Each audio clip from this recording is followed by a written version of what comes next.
Nesse vídeo eu quero explicar como entender uma fração equivalente.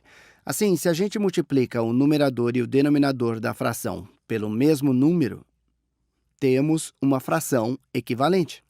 Vamos pensar nisso. A gente multiplica o denominador por 2. Vamos multiplicar o denominador por 2. Estou dizendo que se eu multiplicar o numerador por 2, tenho uma fração equivalente. Aqui, o denominador era 6. Então, nesse caso, nosso denominador é 12.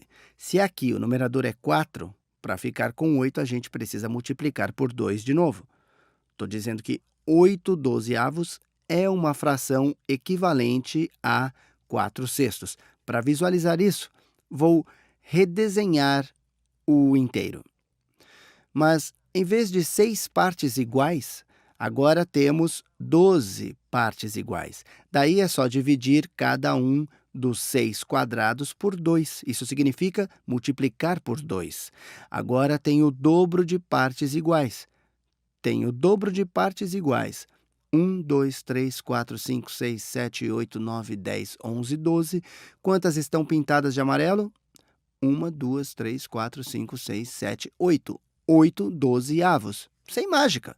Se a gente tem o dobro de partes, temos que preencher o dobro delas para ter a mesma fração do todo. E isso não vale apenas para a multiplicação.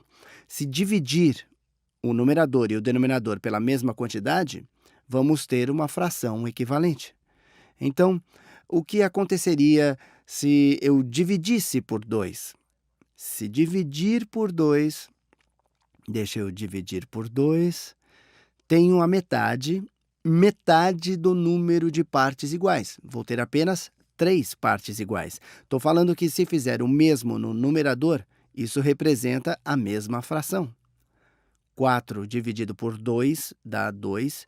Então, digo que 2 terços é a mesma fração que 4 sextos e que 8 dozeavos. Vamos visualizar. Aqui tem 6 partes iguais, mas agora só tem 3 partes iguais. Dá para juntar algumas dessas partes. Podemos juntar essas duas aqui e essas duas aqui.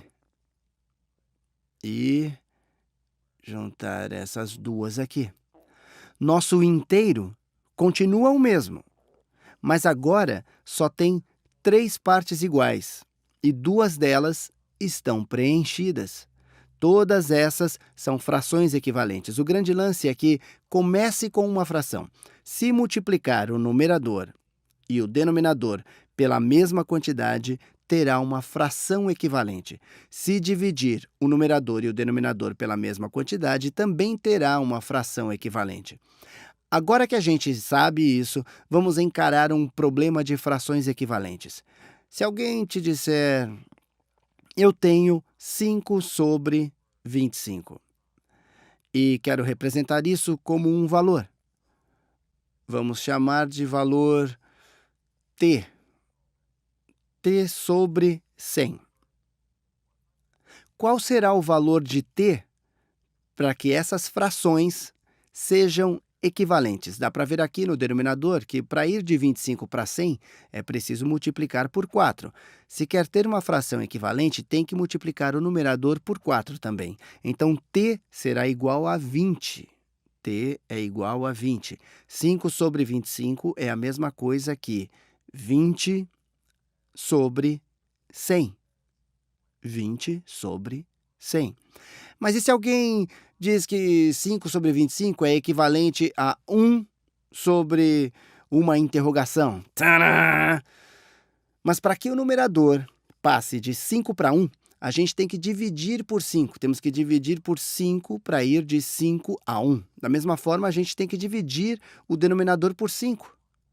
Dividir o denominador por 5. 25 dividido por 5, você já sabe, dá 5. 25 dividido por 5 dá 5. Todas essas são frações equivalentes. 1 sobre 5 é equivalente a 5 sobre 25, que é equivalente a 20 sobre 100.